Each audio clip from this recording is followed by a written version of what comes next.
আমি আমি একটা বিষয়, মূল বিষয়টা বলে নিই, সেটা হচ্ছে কি, হ্যাঁ এখন আপনি আমার কথা শুনতে পাচ্ছেন? হ্যাঁ হ্যাঁ। শুনতে পাচ্ছি। এখানে আমার যেটা প্রশ্ন, ঠিক আছে, রাসূল সাল্লাল্লাহু আলাইহি সাল্লাম একদা এক জায়গায় বসেছিলেন বা একজন স্ত্রী লোককে দেখলেন। দেখেন কার কথা হচ্ছে এখানে ভাই, আপনি সাদ ভাই, আমি আমার কথা এখানে হচ্ছে না ভাই।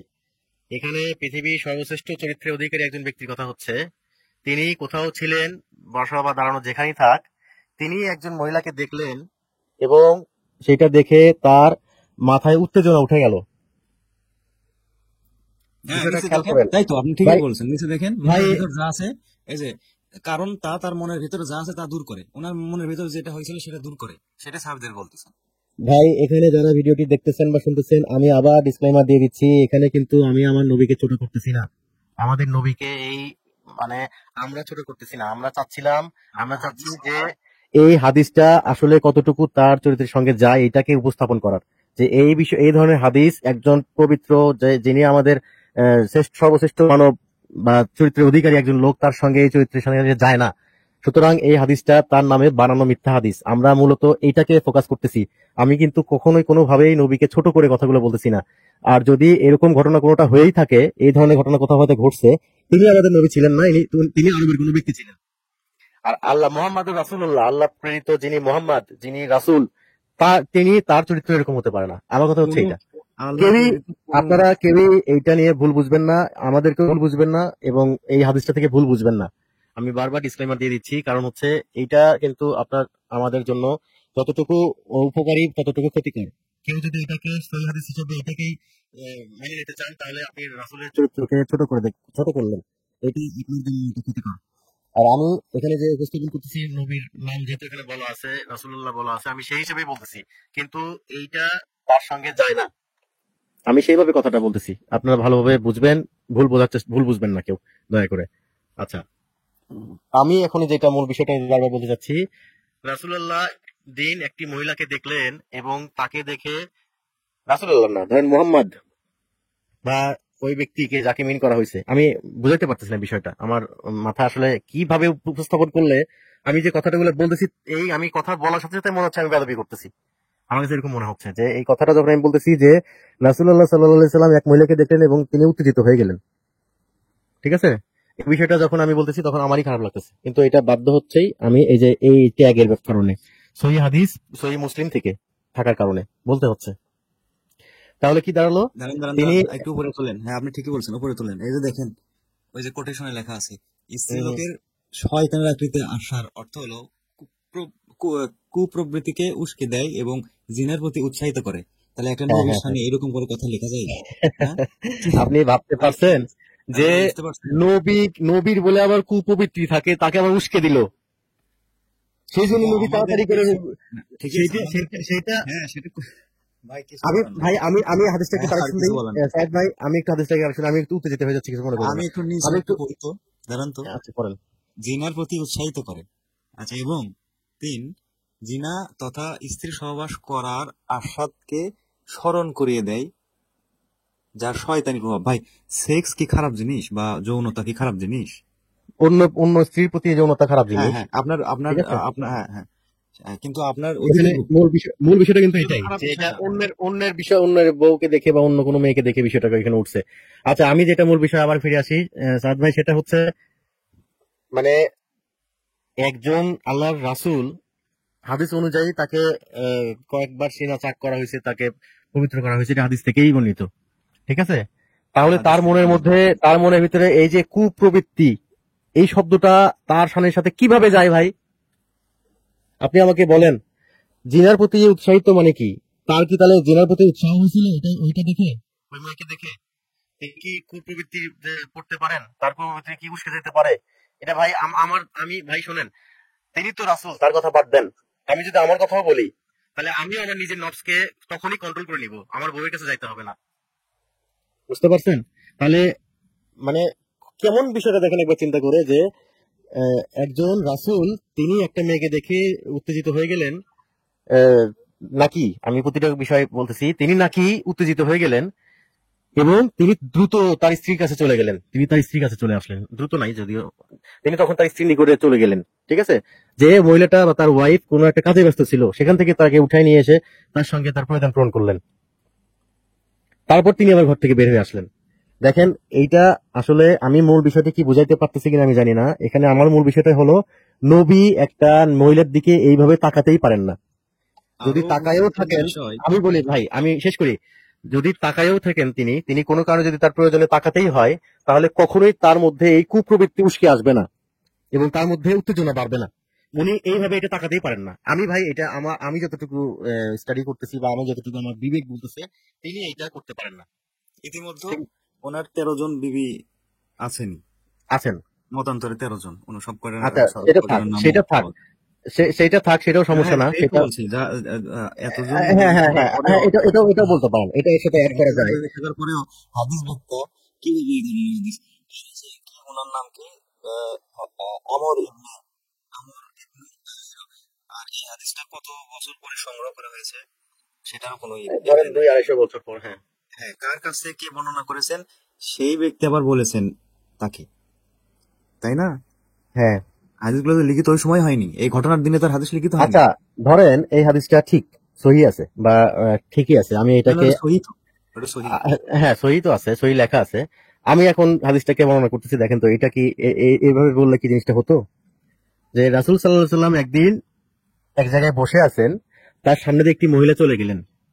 তখন তিনি, আমি এটা বলতেছি, মহিলাকে দেখলেন, সেখান থেকে আপনি এই যে এইটুকু অংশ বাদ দেন, বুঝতে পারতেছেন? হ্যাঁ, জয়নামের বুঝতে নিকট পারছি। গেলেন, পাকা করতেছেন, পূরণ করলেন, একটু এইটুকু জুম অংশ করেন, বাদ দেন। জুম করেন। আপনি আপনি এই যে এইটুকু অংশ বাদ দেন, আমি যতটুকু সিলেক্ট করছি না, হ্যাঁ হ্যাঁ, আপনি এতটুকু অংশ বাদ দিয়ে দেন হাদিসের। আমাদের ঠিক নবী আছে, এক মহিলাকে দেখলেন, অতঃপর বের মহিলাকে হয়ে দেখলেন, সাহাবীগণের নিকট বের এসে হয়ে বাদ বললেন। দেন, বের হয়ে বাদ দেন, তাহলে আহ, অ- মাঝখানে বের হয়ে বাদ দেন। ঠিক আছে, আচ্ছা, তাহলে হচ্ছে কি, অতঃপর একজন মহিলাকে দেখলেন, অতঃপর সাহাবীগণের নিকট এসে বললেন, স্ত্রীলোক সামনে আসে, শয়তানের এসে, এটা যদিও যায় না, বিষয়টা যায় না, তারপরও ধরেন যে অথবা শয়তানের বেশে বাদ দিলেন। ঠিক আছে, এবার বলতে পারেন আপনি সাহাবীদেরকে নিকট এসে বললেন, যদি তোমাদের কেউ কোনো স্ত্রীলোককে দেখতে পায়, তাদের মধ্যে যদি কোনো মনোবাসনা তৈরি হয়, তারা যেন তাদের স্ত্রীর নিকট যায়। হাদিসটা কিন্তু এরকম হতে পারতো, হ্যাঁ, আরো বা সুন্দর এরকম শব্দ করলে, চয়ন করে এটা লেখা যেত। এরকম শব্দ দিয়ে যদি বলা হতো, তাহলে কিন্তু তার শানের সঙ্গে বেদবি হতো না, বা তার চরিত্রের সাথে এরকম যায় না। তিনি একদিন একটা মহিলাকে দেখলেন এবং সেই মহিলাকে দেখার পরে তিনি সাহাবীদেরকে বললেন, তোমরা যদি কোনো স্ত্রী লোকদেরকে দেখে তোমাদের মনের মধ্যে কোনো কুপ্রবৃত্তি জন্ম হয়, তখন তোমরা তোমাদের স্ত্রী নিকট চাও। হাদিস শেষ। তাই না? এখানে দুটো ঝামেলা, একটা হলো, তিনটা ঝামেলা। একটা হলো, দেখেন আমি বলতেছি, প্রথমটা হলো, রাসূল সাল্লাল্লাহু আলাইহি সাল্লাম একটা মেয়েকে দেখে তার প্রয়োজন জাগলো, প্রথম কথা এটা। ঠিক আছে, একটা মহিলাকে দেখে তার প্রয়োজন জাগলো, এটা অসম্ভব, এটা আমি মানি না। আপনি কি বলবেন জানি না, আমি মানি না। দুই নম্বরটা হলো, তিনি তার স্ত্রীর নিকট গেলেন, তখন তিনি একটা কাজে ব্যস্ত ছিলেন, মানে সে কিন্তু ওইরকম মুডে নাই, মানে একরকম তার কাছে গেলেন, মানে তার নিজের একতরফা তার চাহিদা নিয়ে গেলেন, একতরফা চাহিদা নিয়ে গিয়ে তার প্রয়োজন পূরণ করলেন। দুই নম্বর একটু সমস্যা, সেটাই বললাম, এটা কাজে এটা ব্যস্ত। হয় না ভাই, এটা হয় না ভাই। এই জিনিসটা একটা ন্যাচারাল বিষয়, এটা মানুষের মধ্যে একটা ভালোবাসার ব্যাপার। ঠিক আছে, দুইজন মানুষের মধ্যে একটা ভালোবাসার ব্যাপার। সেক্স বিষয়টা কিন্তু আমরা নেগেটিভ ভাবিও, নেগেটিভ কিছু না, এটা আল্লাহ প্রদত্ত একটা সুন্দর জিনিস, যে এটা যেন অবশ্যই প্রপার ওয়েতে, মানে প্রপার জায়গাতে হয়। এটা হচ্ছে মূল বিষয়, আপনার হাজবেন্ড ওয়াইফ বিবাহিত এইখানে যেন হয়, এবং এটাতে কোনো অপরাধের কিছু নাই। কিন্তু অপরাধটা এখানে হতে পারে যদি আপনি জোরপূর্বক গেলেন, বা আপনার ওয়াইফের ইচ্ছা নাই, আপনি সেখানে যে আপনি নিজের ইচ্ছা প্রকাশ করতেছেন, তার এখন সে হয়তো কোনো কাজে ব্যস্ত আছে, বা তার এখন এই মুহূর্তে তার মুড নাই, আপনি তাকে প্রয়োজন আপনারটা পূরণ করলেন, এটা ভাই কিন্তু কেমন একটা বিষয়টা দেখেন না, একটু গা খিচিত করতেছে না, যে এটা কেমন হলো, কেমন একটা বিষয় হলো, উনি শুধু ওনার প্রয়োজন চলে চলে গেলেন, এটা ভাই কেমন হয়, এটা কি হলো বলেন? তিন নম্বর প্রবলেমটা হচ্ছে, তিনি এখানে সরাসরি উপস্থাপন করলেন যে স্ত্রীলোক শয়তানের বেশে আসে। এখন যদি ওই সামনে সাহাবী যারা বসেছিলেন, ওই সাহাবীদের কোনো বোন, একজন সাহাবীর বোন যদি সেখানে আসতেন, তাহলে কি তিনি এই কথাটাই বলতেন যে স্ত্রী লোক শয়তানের বেশি আসে? বা আমি আমি যদি আমি বেয়াদবি করতেছি না, বোঝার স্বার্থে বলতেছি, তখন যদি মোহাম্মদ সাল্লাল্লাহু সাল্লামের যে কন্যা মা ফাতেমা যদি ধরেন ওখানে ছিলেন উপস্থিত, তিনি যদি সামনে দিয়ে যেতেন, তাহলে কি তিনিও শয়তানের বিষয়ে আসতেন? কথাটি কি এরকম হয় বলেন? স্ত্রী লোক বলছে। স্ত্রী লোক মানেই তো মেয়ে, মহিলা, যে কোনো মেয়ে, তাই না? হ্যাঁ, নারী। নারী। তাহলে যে কেউ হতে আরে না পারে। না না, মা আয়েশা। না না, এটা এটা আরেকটু আমি বুঝলাম। করি, ব্যবচ্ছেদ বলেন করি, বলেন বলেন। ডিটেক্ট করি। হুম হুম। ওটা হচ্ছে স্ত্রী লোক এই এই যে হাদিসটা পড়ে দেখা যাচ্ছে, মানে আর কি, সেটা অর্থ প্রকাশ এই করে যে কোন বৃদ্ধ মহিলা দেখলে এটা হচ্ছে না, হচ্ছে কি, না। না বৃদ্ধা মহিলা আপনার সামনে দিয়ে গেল, এটা হচ্ছে না, হবে না, হবে একমাত্র যুবতী গেলেই। তার মানে বোঝা যাচ্ছে যুবতী নারীরাই শয়তানের বেশে আসে। আচ্ছা, হ্যাঁ, হতে পারে, হতে পারে। এবার না না না, বৃদ্ধা মহিলাকে দেখে তো আর এরকম জিনিস হবে না, মনের বাসনা জাগবে না, জাগবে কি, জাগবে না।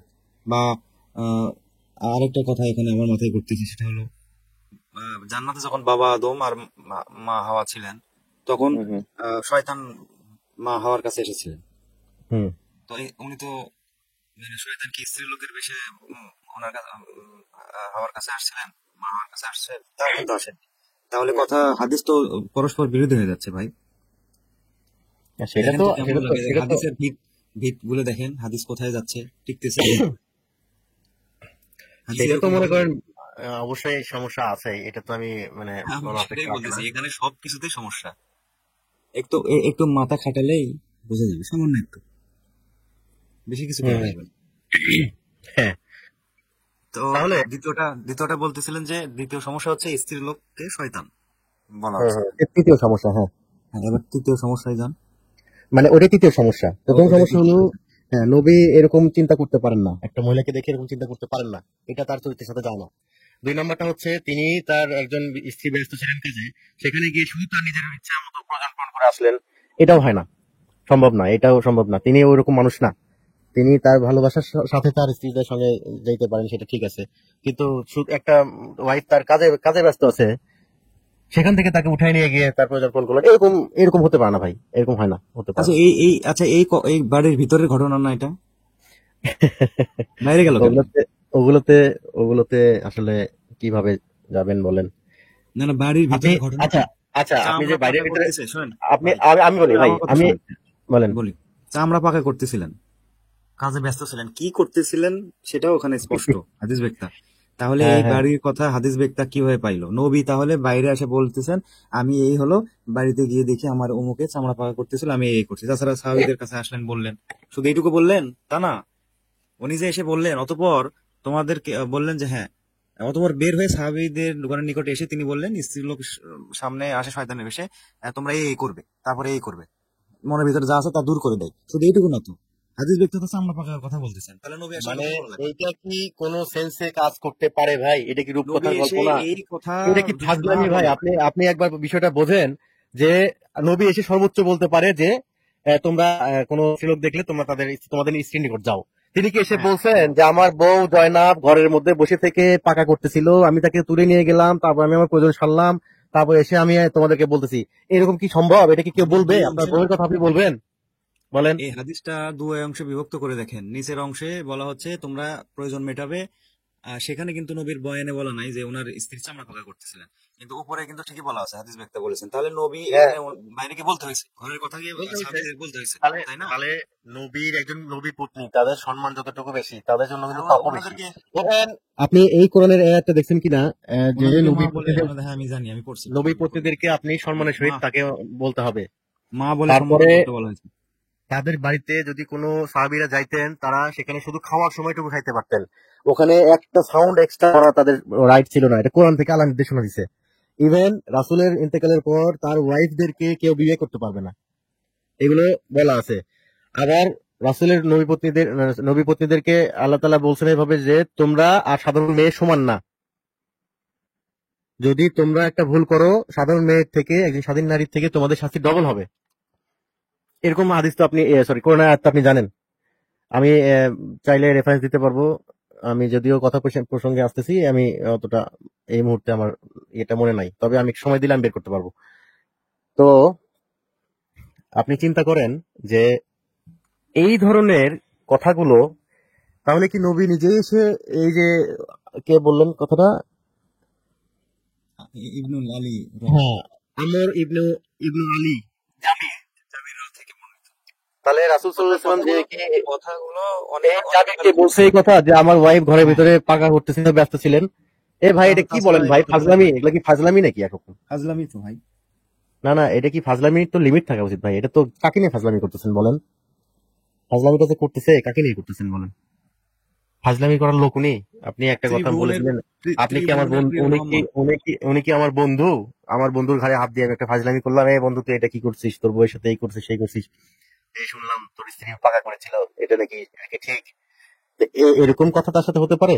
তিনি তো প্রতিটা কথা বিধান অনুযায়ী বলবেন। তিনি বিধানের বাইরে, তার উপর নাজিলকৃত কথার বাইরে তিনি কোনো কথাই বলবেন না। এটা কোরআনের বিষয়, কোরআন থেকে বলা আছে যে আমি তো শুধুমাত্র তাই বলি যা আমার উপর নাজিল করা হয়। ঠিক আছে, আমার উপর ওহী করা হয় যতটুকু, আমি ততটুকুই বলি যতটুকু আমার উপর ওহী করা হয়। তাহলে উনি কি ওইটা নিজের থেকে এরকম কথা বলবেন আর নিজের ঘরের খবর যে বাইরে বাইরে বলবেন? আপনি কি বলেন বলেন? বলতেছিলাম যে ত্রিভুবনের প্রিয় মোহাম্মদ কত মান মর্যাদা, কত শান, কত ভালোবাসা দিয়ে এই কবিতাগুলো, হামনাদগুলো মানুষ লিখে, কবিরা লিখে। আর আরব দেশের লোকেরাই দেখেন তার কি অবস্থা করে ছাড়ছে।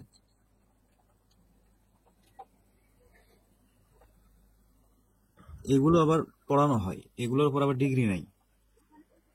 সহিহ বুখারী কে দ্বিতীয় বলা হয় যে দ্বিতীয় কোরআন, সহিহ বুখারীকে দ্বিতীয় কোরআন বলা হয়। খতমে বুখারী হয়, জানেন কি? কোরআনের পরে খতমে বুখারী হয়। খতমে বুখারী মানে যে খতম দিতে পারবে পুরো বুখারী, তার জন্য ফান্ড থেকে টাকা তুলে সেই সমস্ত আলেমদেরকে করা হয় মাদ্রাসাতে, এই এই এই ধরনের হাদিস মুখস্থ করার জন্য। একটু ভাবেও না যে এখানে কি লেখা আছে, পড়েও দেখে না।